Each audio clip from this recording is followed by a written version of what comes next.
Shamlaji B Ed કોલેજના પ્રથમ અને દ્વિતીય વર્ષના તાલીમાર્થીઓએ જેસલમેરમાં શૈક્ષણિક પ્રવાસ આનંદ અને ઉલ્લાસથી પૂર્ણ કર્યો। વિદ્યાર્થીઓએ ઓમ બન્ના, જોધપુર કિલ્લો, રામદેવરા દર્શન, વોર મ્યુઝિયમ, પોખરણ કિલ્લો, જેસલમેરના સિટી પેલેસ, ગડીસર જેલ, પટવો કી હવેલી, રાજા રાણી પેલેસ સહિત અનેક લોકપ્રિય પ્રવાસી સ્થળોની મુલાકાત લીધી।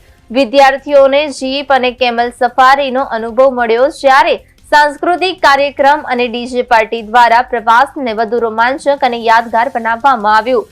તનોટ માતા અને લોનગેવાલા બોર્ડર જેવા સ્થળોએ દર્શન કરીને વિદ્યાર્થીઓએ રાજસ્થાનના ઐતિહાસિક અને સાંસ્કૃતિક વારસાની સમજૂતી મેળવી છે। પ્રિન્સિપાલ ડોક્ટર કાર્મેલીબેન અને તમામ સ્ટાફ મિત્રોએ માર્ગદર્શન પૂરું પાડ્યું, જેથી પ્રવાસ સરળ અને સુરક્ષિત રહ્યો।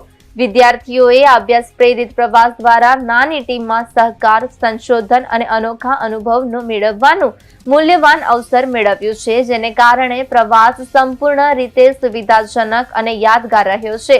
વિદ્યાર્થીઓએ આ પ્રવાસ દ્વારા માત્ર મોજ મસ્તી જ નહીં, પરંતુ શૈક્ષણિક અને સાંસ્કૃતિક જ્ઞાન પણ પ્રાપ્ત કર્યું છે।